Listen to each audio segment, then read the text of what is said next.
Hello dear students, एक नई सुबह, एक नया दिन और एक नए चैप्टर के साथ मैं हाजिर हूं आपके सामने अजय ओझा। और आज हम किस चैप्टर की बात करने वाले हैं भाई? द मोस्ट इंपोर्टेंट चैप्टर आवर्त सारणी के बारे में आज हम बात करेंगे। ठीक है, तो आवर्त सारणी पहले तो है क्या, इस चीज को समझते हैं। तो देखो, हमारी पृथ्वी पर जितने भी तत्व पाए जा रहे हैं तो उनकी स्टडी करने के लिए क्या है, उनको एक सिस्टमेटिक तरीके से अरेंज किया गया। ठीक है ना, आप किसी भी चीज पर अध्ययन करते हो तो उसको आप पहले क्या करते हो, वर्गीकृत करके अच्छी तरीके से व्यवस्थित करते हो। जैसे हमारे नॉर्मल वे में ही ले लो, आपके जो खान पीने की सामग्री है तो उसमें आपने फलों को अलग कर दिया, सब्जियों को आपने अलग कर दिया, ठीक है ना, आपने मसाले वगैरह को अलग कर दिया, पहनने के लिए आपने अलग अलग कर दिया भाई, कपड़ों को अलग, जूतों को अलग, आप जो यूज में लेते हो केमिकल उसको भी आपने सेपरेट कर दिया कि भाई बालों के लिए ये पदार्थ हम यूज करेंगे, नहाने धोने के लिए हम ये पदार्थ यूज करेंगे। तो कहने का मतलब किसी भी पदार्थ की जब आप स्टडी करते हो तो उसको सबसे पहले वर्गीकृत करना आवश्यक होता है। तो यहां पर आपकी पृथ्वी पर कई प्रकार के आपको तत्व पाए जाते हैं, तो जिनकी स्टडी के लिए, जिनके अध्ययन के लिए हमें क्या है, इनका एक वर्गीकरण करना जरूरी पड़ गया कि भाई जिनकी सेम प्रॉपर्टी है, जिनके समान गुणधर्म है, उनको हम एक अलग वर्ग में रख दें और जिनके अलग गुणधर्म है उनको हम एक अलग तरीके से सेपरेट कर दें। ठीक है, तो इस तरीके से जब आपके तत्वों को अरेंज किया गया तो अरेंज करके उनको एक सारणी में क्रमबद्ध किया और उस सारणी को ही हम क्या कहते हैं, आवर्त सारणी। यानी हमारी पृथ्वी पर जितने भी तत्व पाए जा रहे हैं उन सबको एक जगह पर लाकर व्यवस्थित करके क्रमबद्ध अध्ययन हमने जिसमें किया है, तो जो उस व्यवस्थित करके हमने जिन तत्वों को रखा है उस सारणी को हम क्या कहते हैं भाई, आवर्त सारणी कहते हैं। ठीक है, अब आवर्त सारणी की विकास कैसे हुआ, इसकी हिस्ट्री की तरफ मैं आपको थोड़ा सा ले जाना चाहूंगा। तो सबसे पहले अगर मैं बात करूं कि आवर्त सारणी की उत्पत्ति कैसे हुई, तो इसमें सबसे पहला जो आपका जो लॉ आता है वो क्या आता है, डॉबे-राइनर का त्रिक नियम, डॉबे-राइनर का त्रिक नियम। ठीक है, इन्होंने क्या किया समझना, पहले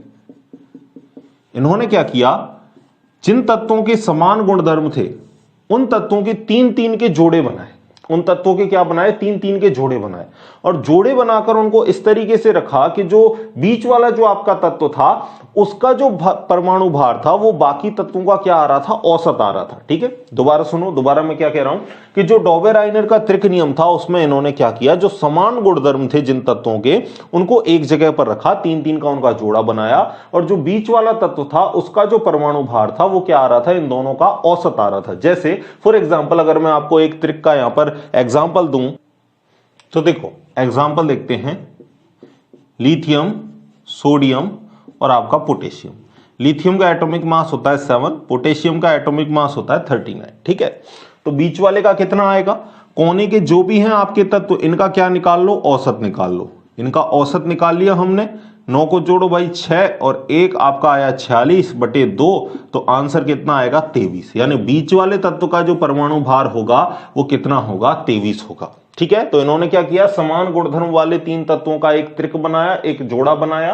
ठीक है, और वहां पर जो आपके किनारे वाले दो तत्वों का जो परमाणु भार था उसका जो औसत मान था वही क्या था, आपके बीच वाले मध्य वाले तत्व का परमाणु भार था। ठीक है ना, ये आपको किसने बताया भाई, डॉबे-राइनर ने बताया। ठीक है, ये नियम आपको कहीं पूछे नहीं जाएंगे, जस्ट मैं आपको बता रहा हूं कि आवर्त सारणी का विकास हुआ तो किस तरीके से हुआ। ठीक है ना, किसी भी कंपटीशन एग्जाम में आपको नहीं पूछा जाएगा डॉबे-राइनर का त्रिक नियम क्या है, लेकिन दे रखा है भाई तो आपको आना चाहिए कि विकास कैसे हुआ। ठीक है, अब अगर मैं दूसरे नियम की बात करूं तो दूसरा नियम क्या था भाई, न्यूलैंड का अष्टक नियम। क्या था, न्यूलैंड का अष्टक नियम, न्यूलैंड का अष्टक नियम। अब इसको भी समझना भाई, न्यूलैंड ने क्या बात बताई आपको। देखो, सबसे पहले इसको चाहो तो आप इसको लिख लो और इसकी हेडिंग लगाओ, फिर इसमें देखो। तो न्यूलैंड ने क्या किया था, न्यूलैंड ने ये किया था कि पहले क्या किया, समान गुणधर्म वाले तत्वों को एक तरीके से व्यवस्थित किया। तो उन्होंने इस तरीके से व्यवस्थित किया, जो वो आपका 8वां तत्व आएगा वो पहले तत्व से गुणों में क्या दिखा रहा था, समानता दिखा रहा था। तो कहने का मतलब इन्होंने तत्व को इस तरीके से व्यवस्थित किया कि जो 8वां तत्व था, जो 8वां तत्व था वो पहले तत्व से क्या दिखा रहा था भाई, गुणों में समानता दिखा रहा था। ठीक है, इस तरीके से रिपीटेशन का क्रम चल रहा था, मतलब आपने जमाया उनको समान गुणधर्म वाले तत्वों को, तो जो आपका 8वें नंबर का आ रहा था वो आपका पहले से समानता दिखा रहा था। इस तरीके से और आपके आगे चलते जाएंगे तो आपका जो 16वें नंबर का होगा वो 8वें नंबर से क्या दिखाएगा, समानता दिखाएगा। भाई 16वें के लिए 8वां कौन सा हो गया, पहला हो गया ना। तो इस तरीके से इन्होंने क्या किया, एक अरेंजमेंट दिया था, किसका, समान गुणधर्म वाले तत्वों का, किसके रेस्पेक्ट में, परमाणु भार के रेस्पेक्ट में। ठीक है, ये दोनों तत्वों की बात कर, ये दोनों गुणधर्म आपके हो गए। अब तीसरा अगर मैं आपको बात करूं तो तीसरा क्या था, लोथरमेयर का वक्र। इन्होंने क्या किया भाई, एक ग्राफ खींचा, और ग्राफ किस किस के बीच में खींचा इन्होंने, एक तो था आपका परमाणु भार और दूसरा था आपका परमाणु आयतन के बीच में इन्होंने ग्राफ खींचा, ठीक है ना। परमाणु भार और परमाणु आयतन के रेस्पेक्ट में इन्होंने ग्राफ खींचा। तो ग्राफ खींचने पर इनको क्या मिला, कोई आपसे पूछे कि भाई ग्राफ किस किस के बीच में था, तो आप कहोगे परमाणु भार व परमाणु आयतन के बीच में इन्होंने ग्राफ खींचा। तो इन्होंने क्या देखा भाई, इन्होंने ये देखा कि जिन तत्वों के गुणधर्मों में समानता है, जिन तत्वों के गुणधर्मों में क्या है, समानता है, उन्होंने समान स्थितियां ग्रहण की, यानी जिनके प्रॉपर्टी सेम है उन्होंने सेम पोजीशन ग्राफ में क्या की, ऑक्यूपाई की, ठीक है। ये बात किसने बताई भाई, लोथरमेयर के वक्र ने बताई। और वक्र यानी जो आपका कर्व था वो किस किस के बीच में था, ग्राफ परमाणु भार और परमाणु आयतन के बीच में था। तो जिन तत्वों के गुणधर्म समान थे उन्होंने समान स्थितियां आपकी ग्रहण की। एक नियम और आपका बच रहा है, उसको भी देख लो, टेल्यूरिक, स्क्रू और हेलिक्स नियम, ठीक है। हेलिक्स नियम, इन्होंने क्या किया भाई, इन्होंने आपको क्या किया कि जो तत्व थे उनको आपको बढ़ते परमाणु भार के रूप में व्यवस्थित किया। और इन्होंने किस तरीके से व्यवस्थित किया, एक वृत्ताकार सारणी के तौर पर इन्होंने सारे तत्वों को क्या किया, व्यवस्थित किया। किस रेस्पेक्ट में, बढ़ते परमाणु भार के रेस्पेक्ट में। तो क्या हुआ, एक निश्चित अंतराल के बाद में, एक निश्चित गैप के बाद में जो गुणधर्म है आपके भौतिक व रासायनिक गुणधर्मों की क्या होने लगी, पुनरावृत्ति होने लगी। क्या बोला मैंने, शुरू से सुनो। टेल्यूरिक, स्क्रू या हेलिक्स नियम में क्या था, इन्होंने तत्वों को बढ़ते परमाणु भार के क्रम में व्यवस्थित किया।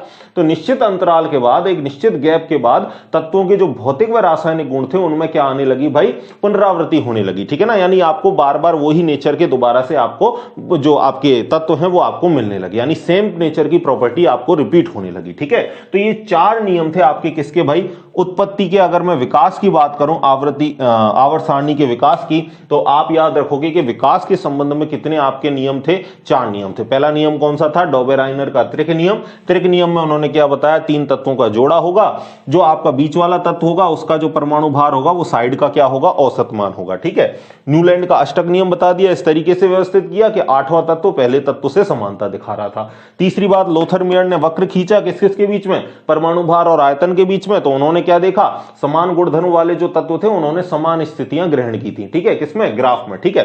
चौथा क्या था आपका, टेल्यूरिक, स्क्रू या हेलिक्स नियम। इन्होंने क्या बोला भाई कि इन्होंने जो तत्वों को है बढ़ते परमाणु भार के रूप पर वृत्ताकार सारणी में उनको व्यवस्थित किया। तो एक निश्चित अंतराल बाद आपके भौतिक व रासायनिक गुणधर्मों में क्या प्राप्त हुई भाई, पुनरावृत्ति प्राप्त हुई। ये आपके चार नियम थे, ठीक है। अब बात करते हैं हम आपके मेन टॉपिक्स की, जो आपको पूछा जा सकता है कि आवर्त सारणी का भाई फादर कौन है, ठीक है। या हम बात करें कि एक प्रॉपर ढंग से जिस वैज्ञानिक ने आवर्त सारणी को दिया सबसे पहले, वो कौन था भाई, वो था आपका मेंडलीफ। कौन था भाई, मेंडलीफ। तो आपसे कोई पूछ ले कि फादर ऑफ पीरियोडिक टेबल किसे कहते हैं, तो आप क्या आंसर दोगे भाई, मेंडलीफ, ठीक है। देखना, तो अगली जो हमारी हेडिंग होगी वो क्या होगी, मेंडलीफ की आवर्त सारणी। देखो अगली हेडिंग लगाओगे आप, मेंडलीफ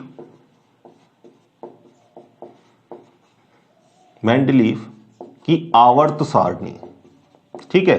देखना भाई, पीरियोडिक टेबल ऑफ मेंडलीफ। सबसे पहले अगर आपको किसी ने एक प्रॉपर ढंग से आवर्त सारणी के बारे में जानकारी दी तो वो कौन थे, मेंडलीफ थे। इसी वजह से इनको क्या कहा जाता है, आवर्त सारणी का इनको जनक भी कहा जाता है।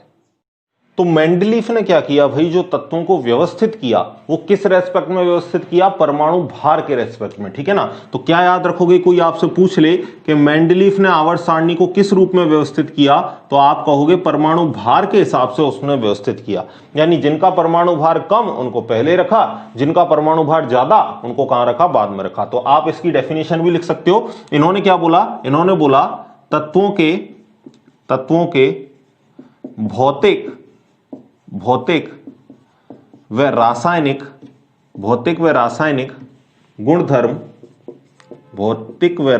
गुणधर्म उनके परमाणु भार के आवर्ती फलन होते हैं, ठीक है। उनके परमाणु भार के आवर्ती फलन होते हैं। यानी इनका जो मेन जो काम था वो क्या था, तत्वों को इन्होंने जो व्यवस्थित किया वो किसके रेस्पेक्ट में, परमाणु भार के रेस्पेक्ट में व्यवस्थित किया। यही चीज आपको याद रखनी है, क्योंकि आगे आपको मैं आधुनिक आवर्त सारणी बताऊंगा, उसमें परमाणु भार ना होके क्या था, परमाणु क्रमांक था। तो आपसे ये क्वेश्चन सीधा सीधा पूछ लेता है कई बार कि मेंडलीव की आवर्त सारणी का आधार क्या था, तो आप क्या कहोगे, मेंडलीव की आवर्त सारणी का जो आधार था वो क्या था, परमाणु भार था। इन्होंने क्या किया था, इन्होंने आवर्त सारणी को 9 ऊर्ध्वाधर स्तंभ व 7 क्षैतिज पंक्तियों में, इन्होंने क्षैतिज पंक्तियों में विभक्त किया, क्षैतिज पंक्तियों में वर्गीकृत किया। यानी इन्होंने आवर्त सारणी में 9 तो क्या बताया भाई, ऊर्ध्वाधर स्तंभ यानी खड़ी लाइनें, खड़ी लाइनों को क्या बोल दो, ऊर्ध्वाधर स्तंभ, और 7 क्या बनाई इन्होंने, आड़ी लाइनें बनाई, ठीक है ना। यानी क्षैतिज पंक्तियां आपकी कितनी थी, 7 थी, और ऊर्ध्वाधर आपकी पंक्तियां कितनी थी भाई, 9 थी, ठीक है ना। जिनमें से इनके 8 वर्ग तो इनके थे, और 9वें वर्ग को इन्होंने क्या बोला, 9वें वर्ग को इन्होंने बोला शून्य वर्ग, ठीक है। यानी आप ऐसे भी कह सकते हो कि मेंडलीव की आवर्त सारणी में 9 तो वर्ग थे, टोटल कितने वर्ग थे, 9 वर्ग थे, वह 7 इनके क्या थे भाई, आवर्त थे, ठीक है, 7 क्या थे, आवर्त थे। आप इस तरीके से भी कह सकते हो, ऊर्ध्वाधर स्तंभ को और क्या बोलता है भाई, ऊर्ध्वाधर स्तंभ को और क्या कहा जाता है, वर्ग, और क्षैतिज पंक्तियों को और क्या कहा जाता है, क्षैतिज पंक्तियों को और कहा जाता है आवर्त। तो आप ऐसे भी कह सकते हो कि मेंडलीव की आवर्त की सारणी में 9 तो वर्ग थे और क्या थे भाई, 7 आपके आवर्त थे। अब जो इनमें से 9 वर्गों में से जो आपके 8 वर्ग थे उसको इसने 2 भागों में बांटा। किस भाग में भाई, एक तो उसने नाम दिया ए और एक नाम दिया उसने बी। यानी आपका हो गया एक फर्स्ट वाला ए और एक सेकंड हो गया बी। तो इस तरीके से फर्स्ट ए फर्स्ट बी, इस तरीके से उन्होंने क्या किया, वर्गीकृत किया था। इसी तरीके से second A second B second C, इस तरीके से उन्होंने वर्गीकृत किया, ठीक है। तो कहने का मतलब बी और ए दोनों तरीके से उन्होंने वर्गीकृत किया। जैसे आपके अगर आपका शून्य वर्ग आ जाए तो शून्य वर्ग में क्या रखी गई थी भाई, शून्य वर्ग में आपकी जो अक्रिय गैस थी उनको आपको किस वर्ग में रखा था, शून्य वर्ग में रखा गया था, ठीक है। और अगर मैं आपको इसके बारे में बात बताऊं तो 8वें वर्ग के अंतर्गत इन्होंने जो आपका 8वां आएगा ना, इस तरीके से आपका जैसे पहले फर्स्ट ए आएगा, फर्स्ट बी आएगा, ठीक है ना, इस तरीके से ऐसे आपका पहले फर्स्ट बी आएगा, फिर सेकंड बी आएगा, फिर थर्ड बी आएगा। इस तरीके से जो आपका 8वां वर्ग था, 8वां जो आपका उपवर्ग था उसमें इन्होंने क्या किया था, 3 को सम्मिलित किया था। यानी इसके अंतर्गत आप देखोगे तो 3 वर्गों को इसके अंतर्गत सम्मिलित किया था, ठीक है। और इन्होंने जब व्यवस्थित किया तो इन्होंने क्या किया भाई, इन्होंने जो आपके परमाणु भार के हिसाब से इन्होंने जब सारणी को व्यवस्थित किया तो इनका जो अंतर था वो मुख्यतः कितना आ रहा था भाई, 2 या 3 इकाइयों का अंतर आ रहा था। जैसे किसी का परमाणु भार मान के चलो 7 है तो आगे 3 का अंतर कर दो, उसके बाद जो आएगा, जैसे 3 का अंतर कर दिया तो मैंने मान के चलो 10-11 के हिसाब से, इस तरीके से आपका क्या आ रहा था, इनका जो परमाणु भार है उस हिसाब से अंतर आ रहा था। लेकिन अगर ये अंतर आपका बढ़कर 6 हो रहा था, परमाणु भार में अगर अंतर का क्या आ रहा था, 6 या 6 से ज्यादा का अंतर आ रहा था, तो मेंडलीफ ने उसमें क्या छोड़ दिए भाई, खाली स्थान छोड़ दिए कि भविष्य में एक तत्व की खोज होगी जो यहां आके फिल होगा, ठीक है। ये इसकी जो मेन पॉइंट था, वो सबसे मेन पॉइंट इसका ये था कि मेंडलीफ ने क्या किया भाई, भविष्य में जो खोज होने वाले तत्व हैं उनके लिए उसने पहले से ही क्या छोड़ दिया, अपनी आवर्त सारणी के अंदर खाली स्थान छोड़ दिया। क्योंकि इसका जो अंतर था वो मुख्यतः कितना था, 2-3 इकाइयों का अंतर था। एक तत्व दूसरे तत्व के अगर परमाणु भार में 2-3 इकाइयों का अंतर है तो उसने उसको व्यवस्थित कर दिया। लेकिन जब ये अंतर 6 या 6 से ज्यादा का आने लगा तो उसने क्या किया, उसके बीच में 2 तत्वों के बीच में खाली स्थान छोड़ दिया कि भाई भविष्य में इस तत्व की खोज की जाएगी, ठीक है। और आपको पता है जब मेंडलीफ ने अपनी आवर्त सारणी दी थी उस टाइम पर कितने तत्व ज्ञात थे भाई, 63 तत्व ज्ञात थे, ठीक है ना। आप देखोगे तो आपके आवर्त सारणी में 118 तक आपको तत्व क्या है, ज्ञात हो गए हैं। लेकिन मेंडलीफ ने जब आवर्त सारणी दी थी 1869 के आसपास, ठीक है ना, तब आपके जो जितने तत्व ज्ञात थे वो कितने थे, केवल और केवल 63 थे, ठीक है। तो इन्होंने क्या किया, भविष्य में खोजे जाने वाले तत्वों के लिए भी खाली स्थान छोड़ दिया। तो मुख्य बात यहां पर क्या निकल के आई, मेन बात यहां पर आपकी ये निकल के आई कि मेंडलीफ की जो आवर्त सारणी थी उसका जो मुख्य आधार था वो क्या था, आपका परमाणु भार। दूसरी बात क्या कहोगे कि इन्होंने भाई 9 वर्ग और आपके 7 आवर्त में वर्गीकृत किया। 8 आपके वर्ग थे और 9वें वर्ग को क्या बोला, शून्य वर्ग बोला। 8 को इन्होंने दो दो टाइप में विभाजित किया, आपका ए और बी, जैसे first A first B, second A second B. C की बात नहीं होगी, सिर्फ ए और बी में डिवाइड किया, ठीक है ना, फर्स्ट ए फर्स्ट बी, ठीक है ना। इसी तरह से सेकंड ए आपका और क्या हो गया, सेकंड बी हो गया, ठीक है। इसी तरीके से आपके 8 भागों में वर्गीकृत किया। 9वां जो वर्ग था आपका वो शून्य वर्ग था, ठीक है। और इनके टाइम पर कितने आपके तत्व ज्ञात हुए भाई, 63 एलिमेंट्स आपको ज्ञात हुए, ठीक है। आगे की बात करते हैं। देखो अब इसके दोष क्या क्या हैं उनको देखते हैं। मेंडलीव की आवर्त सारणी के क्या क्या मुख्यतः दोष थे, ठीक है। तो सबसे पहला दोष तो इनका यह था भाई कि कई जगह पर जो परमाणु भार है वो परमाणु भार के क्रम की अनुपालना नहीं हो रही थी, परमाणु भार क्रम की अनुपालना नहीं हो रही थी। यानी कई स्थानों पर जो परमाणु भार है उसका जो है वो पालन नहीं हो रहा था। अगर मैं आपको एक पर्टिकुलर एग्जांपल दूं तो आपका एग्जांपल है आर्गन, जिसका अगर एटॉमिक नंबर लिखूं तो 18 होता है इसका, और अगर मैं एक और तत्व लिखूं पोटेशियम, इसका होता है 19। और अगर इनके परमाणु भार की मैं बात करूं तो जो आर्गन का जो परमाणु भार है वो कितना है, 39.94। और अगर इसकी बात करूं तो इसका कितना है, 39.10। तो अगर मेंडलीफ ने परमाणु भार के रेस्पेक्ट में आवर्त सारणी जमाई थी तो परमाणु भार कम किसका था भाई, पोटेशियम का था। तो पहले जगह किसको मिलनी चाहिए थी, पोटेशियम को मिलनी चाहिए थी। अरे भाई इसका तो ज्यादा आ रहा है ना आर्गन का, तो आर्गन का ज्यादा है तो इसको बाद में रखना चाहिए था, पोटेशियम का कम है तो उसको पहले रखना चाहिए था। लेकिन ऐसा नहीं है, उन्होंने पोटेशियम को बाद में रखा जबकि आर्गन को पहले रखा। तो ये क्या हो गया, एक इनका ड्रॉबैक्स हो गया, एक इनकी कमी हो गई। दूसरी बात किसकी करें, दूसरे एग्जाम्पल को ले लेते हैं भाई। कोबाल्ट ले लो और निकल ले लो। कोबाल्ट की अगर मैं बात करूं तो इसका एटॉमिक नंबर 27 और एटॉमिक इसका नंबर कितना है, 28, ठीक है। और इसके वजन की बात करूं तो इसका वजन कितना था भाई, 58.94 था। और इसके अगर वजन की बात करूं तो 58.69 था। तो कहने का मतलब जिसका वजन कम है उसको पहले रखना चाहिए था। पहले किसको रखना चाहिए था, निकिल को रखना चाहिए था, क्योंकि निकिल का परमाणु भार कम है। कोबाल्ट को इनको बाद में रखना चाहिए था, लेकिन इन्होंने कोबाल्ट पहले रखा, निकिल को बाद में रखा। तो कहने का मतलब आवर्त सारणी में कई जगह पर परमाणु भार के क्रम की स्पष्ट अनुपालना नहीं हो रही, ठीक है। दूसरी बात क्या है, समस्थानिकों की स्थिति स्पष्ट नहीं है। दूसरा इनका ड्रॉबैक्स, जो मुख्य ड्रॉबैक्स था वो क्या था, समस्थानिक की स्थिति स्पष्ट नहीं, समस्थानिक की स्थिति स्पष्ट नहीं, ठीक है। क्यों नहीं है भाई, क्योंकि समस्थानिक आपको पता है जिनका परमाणु क्रमांक समान लेकिन परमाणु भार अलग अलग। अगर मैं हाइड्रोजन की रेस्पेक्ट में बात करूं तो हाइड्रोजन के आपको पता है 3 समस्थानिक होते हैं, प्रोटियम, ड्यूटेरियम और ट्रिटियम। तो इन्होंने क्या बोला था भाई, इन्होंने तो तत्वों को आवर्त सारणी में किसके, परमाणु भार के हिसाब से जमाया था। तो अब हाइड्रोजन के ही 3 समस्थानिक आ रहे हैं तो इनको H11 को अलग रखना चाहिए था, ठीक है ना, क्योंकि इसका परमाणु भार सबसे कम है। इसका परमाणु भार कितना है, 2, इसका परमाणु भार कितना है, 3। तो H12 को बाद में रखना चाहिए था इसके, और H13 को बाद में रखना चाहिए था। लेकिन इन्होंने हर एक हाइड्रोजन को एक ही जगह रख दिया, यानी समस्थानिकों के बारे में अलग अलग जगह का निर्धारण इन्होंने कुछ नहीं किया। क्योंकि भाई अगर परमाणु भार के हिसाब से आप जमा रहे हो तो पहले H11 को रखो, फिर H12 को रखो, और फिर आप H13 को रखो। यानी सबसे पहले प्रोटियम को रखना था, फिर ड्यूटेरियम को रखना था, फिर ट्रिटियम को रखना था। लेकिन इन्होंने ऐसा कुछ भी नहीं किया, इन्होंने सभी हाइड्रोजन को एक ही जगह पर स्थित कर दिया। तो इससे क्या है, समस्थानिकों की स्थिति स्पष्ट नहीं हुई। तो यह भी इनका क्या रह गया, एक मुख्यतः ड्रॉबैक रह गया। तीसरा था भाई, हाइड्रोजन की स्थिति स्पष्ट नहीं, हाइड्रोजन की स्थिति स्पष्ट नहीं, ठीक है। क्या किया इन्होंने कि हाइड्रोजन को 2 वर्गों में स्थान दे दिया, ठीक है। एक तो आपका हैलोजन और एक आपका जो क्षारीय धातु है। तो भाई एक ही हाइड्रोजन है 2 वर्गों में कैसे जा सकता है। तो इस तरीके से हाइड्रोजन की स्थिति भी यहां पर स्पष्ट नहीं थी, क्योंकि हाइड्रोजन को दोनों ही वर्गों में स्थान दे दिया, एक तो क्षार धातुओं में दे दिया और आप एक हैलोजन वर्ग में इसको स्थान दे दिया। तो यहां पर हाइड्रोजन की स्थिति भी स्पष्ट नहीं हुई। चौथे अगर गुणधर्म की अगर मैं बात करूं, इनके दोष की बात करूं, तो इन्होंने क्या किया भाई, असमान गुणधर्मों वाले तत्वों को एक ही जगह रख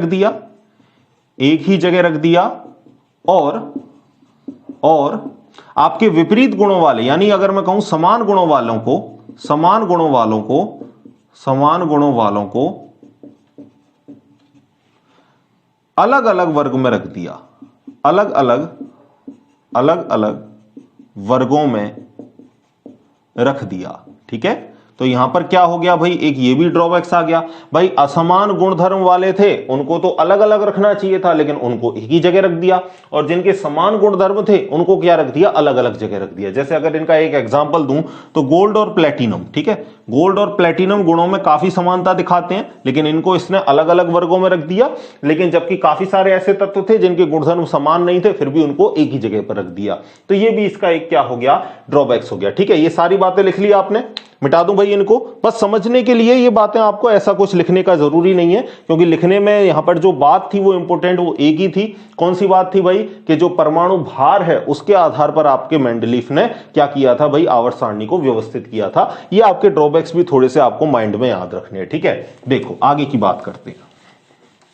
अब इतने सारे आपके ड्रॉबैक्स निकल के आए, तो आपके अगली जो आपकी आवर्त सारणी आई थी उसने कुछ ड्रॉबैक्स क्या कर दिया, आपके खत्म कर दिए, क्योंकि उसने जो आवर्त सारणी को व्यवस्थित किया था वो उसने परमाणु भार के रेस्पेक्ट में व्यवस्थित ना करके परमाणु क्रमांक के आधार पर व्यवस्थित किया था। ठीक है, तो अब हम देखते हैं आधुनिक आवर्त सारणी को। देखना भाई,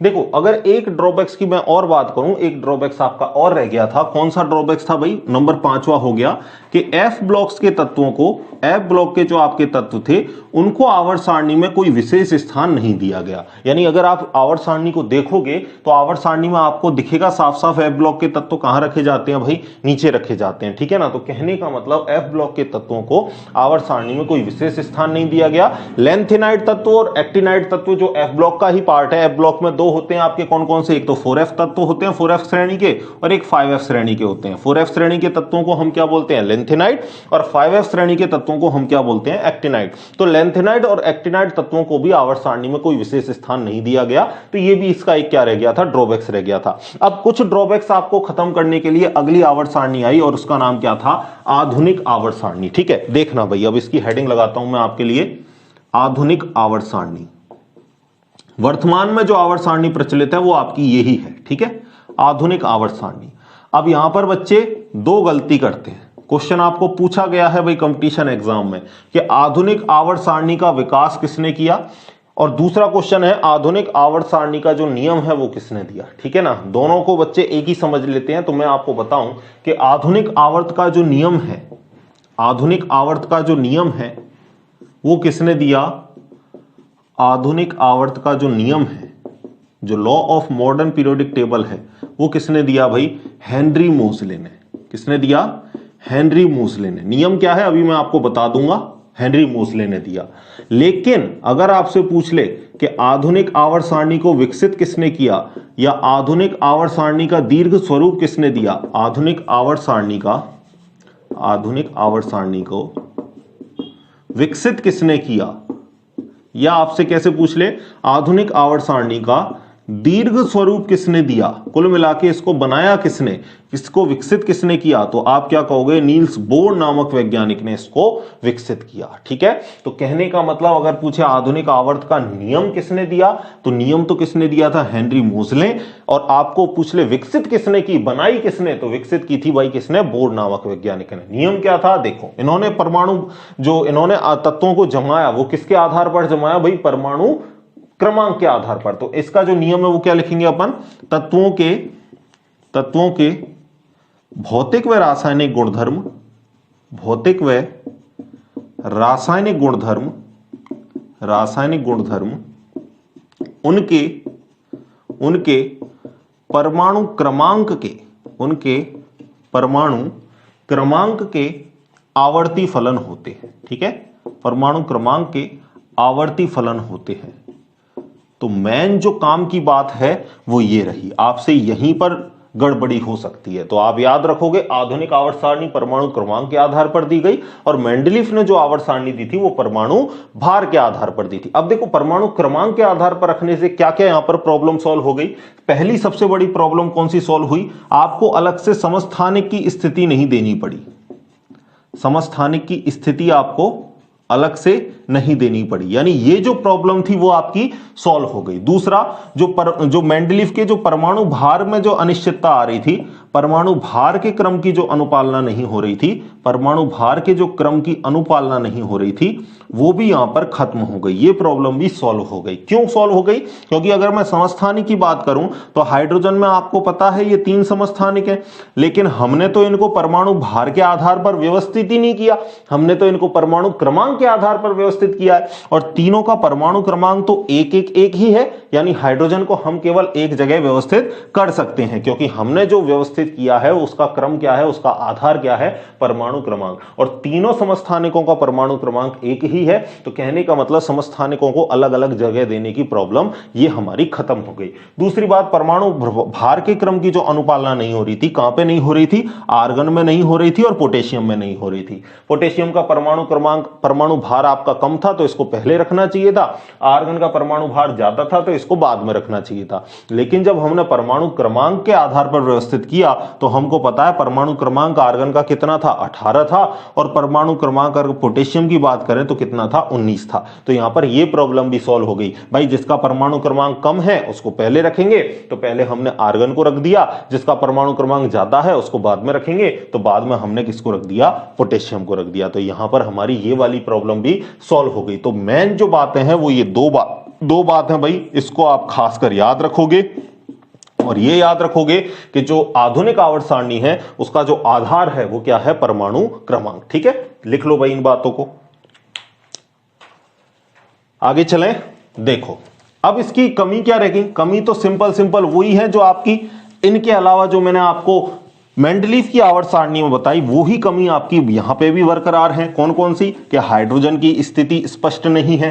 हाइड्रोजन को अभी भी कई सारे वैज्ञानिक किसका मानते हैं, क्षारीय धातु का, लेकिन ज्यादातर जो मानते हैं वो किसका मानते हैं भाई, हैलोजन फैमिली का, क्योंकि हाइड्रोजन को आपको पता है गैस है। बाकी अगर आप तत्वों को देखोगे तो बाकी सब में उसमें क्या आ रही है, धातुएं आ रही हैं, लेकिन उसमें एक ही आपका क्या है, प्रोटॉन और एक ही इलेक्ट्रॉन। तो अगर परमाणु भार की परमाणु क्रमांक के रेस्पेक्ट में बात करें तभी हम उसको किसके अंतर्गत सम्मिलित रखते हैं भाई, क्षार धातु के अंतर्गत। बाकी हाइड्रोजन की आपकी स्थिति स्पष्ट नहीं है। ठीक है, अगर आपको कोई बोले कि कौन सा तत्व है जिसकी स्थिति स्पष्ट नहीं है पूरी आवर्त सारणी में, तो आप क्या आंसर दोगे, हाइड्रोजन। ठीक है, समझ में आ गई बात। अब अगर मैं इसके और दोषों की बात करूं तो इसका दूसरा जो दोष है वो यही है, एफ ब्लॉक के तत्वों की स्थिति स्पष्ट नहीं। पहला तो हाइड्रोजन की स्थिति अस्पष्ट, जो आपकी मेंडलीफ में कमी रह गई थी वो की वही, और दूसरा जो एफ ब्लॉक के तत्व हैं उनको आवर्त सारणी में कोई विशेष स्थान नहीं दिया गया। एफ ब्लॉक के तत्वों को आवर्त सारणी में कोई स्थान नहीं दिया गया। ठीक है, इनकी प्रॉपर्टी बिल्कुल अलग है। इनको आवर्त सारणी से उठा के कहां रखा है भाई, नीचे रखा है। आप अगर देखोगे तो आवर्त सारणी कुछ आपने इस तरीके से देखी है, और नीचे आप देखते हो एफ ब्लॉक के तत्वों को अलग से रख रखा है। ठीक है, यहां तो कौन से आपके एस, यहां पर डी है, यहां पर आपका कौन सा है, पी है, और एफ ब्लॉक को टोटली अलग रखा है। तो आवर्त सारणी में जो आपके एफ ब्लॉक की स्थिति है वो भी स्पष्ट नहीं है। यानी अगर मैं बात करूं लेंथेनाइड और एक्टिनाइड तत्वों की स्थिति, तो वो भी आपकी यहां पर स्पष्ट नहीं है। बात देख लो, समान गुणधर्म वाले तत्वों को इन्होंने क्या किया भाई, अलग अलग रख दिया। जैसे आपकी कौन सा हो गया, बेरियम हो गया, वे लेड हो गया। ठीक है, इसी तरीके से कॉपर हो गया, मरकरी हो गया। इनकी काफी प्रॉपर्टी सेम थी, लेकिन इनको अलग अलग जगह पर व्यवस्थित कर दिया। तो ये भी क्या रह गया, एक इनका दोष रह गया। ठीक है, अब देखो अगर मैं बात करूं आपकी आधुनिक आवर्त सारणी की, तो आधुनिक आवर्त सारणी में देखो दो चीजें थी भाई। पहला तो क्या था, वर्ग था, और दूसरा क्या था, आवर्त था। तो अगर हम मेंडलीफ की बात करें तो मेंडलीफ ने कितने वर्ग में बांटा भाई, 9 वर्गों में बांटा। लेकिन जो आधुनिक आवर्त सारणी है उसमें कितने वर्ग थे भाई, आधुनिक आवर्त सारणी में आपके 18 वर्ग थे। ठीक है, आधुनिक आवर्त सारणी, और इसमें अगर आपके मैं बात करूं कितने वर्ग थे, तो इसमें आपके 18 तो क्या थे, वर्ग थे, वह 7 आपके क्या थे, आवर्त थे। ठीक है, वर्ग को इंग्लिश में क्या बोलते हैं, वर्ग को इंग्लिश में बोलते हैं ग्रुप। हिंदी में आपको वर्ग भी मिल सकता है या आपको समूह भी दे सकता है। ठीक है, और आपके साथ क्या है, आवर्त। आवर्त को इंग्लिश में क्या बोलते हैं, पीरियड्स।